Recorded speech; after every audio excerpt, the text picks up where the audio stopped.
Baada ya kifo cha Papa Francis, kumekuwa na maswali mengi. Ni nani ambaye atarithi kiti chake? Na kuna majina mengi ambayo yamekuwa yakitajwa, na najua umeshakutana pia na habari za huenda kama ikitokea akapatikana papa mweusi. Kadri ambavyo upepo unabadilika wa siasa za kidini duniani, kuna jina ambalo limekuwa likitajwa, jina la Cardinal Fridolin Ambongo Besungu, ambalo limevuma tu, sio kimataifa, lakini limekuwa likivuma kama sauti ya Afrika ndani ya kanisa Katoliki. Lakini huyu amekuwa akihesabika kama mgombea wa kweli wa kuwa papa wa kwanza mweusi katika historia ya kanisa Katoliki, kanisa lenye mizizi zaidi ya miaka 2000. Cardinal Ambongo ni nani? Huyu Cardinal Ambongo amezaliwa mwaka 1960 huko Boto, Kongo. Ni mwanachama wa shirika la Wafransisko Kapuchini, lakini alifanywa kuwa kardinali na Papa Francis mnamo mwaka 2019 na ilikuwa ni mwezi wa 10. Mwaka 2023 alichaguliwa kuwa rais wa SECAM. Hili ni baraza la maaskofu wote Afrika na Madagascar. Lakini pia ni miongoni mwa washauri wakubwa wa Papa Francis kupitia Council of Cardinals. Lakini pia ni miongoni mwa watu ambao wapo kwenye kundi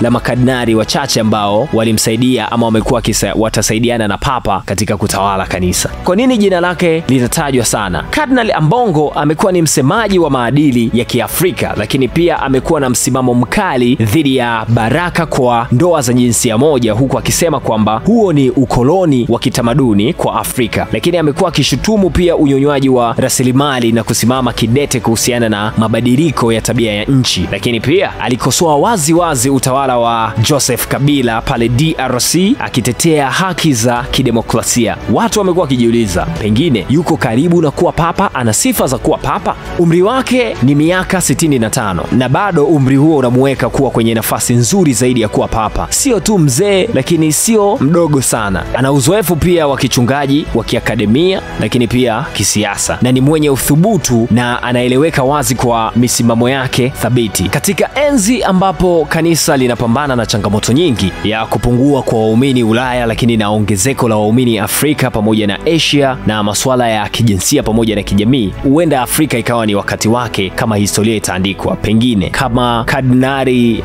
Fridolin Ambongo akawa ndiye mwanga mpya wa taa ya Vatican. Tuandikie kwenye comment, wewe upo tayari kwa papa mpya kutoka Afrika? Hii ni Central Zone The Public. The Update.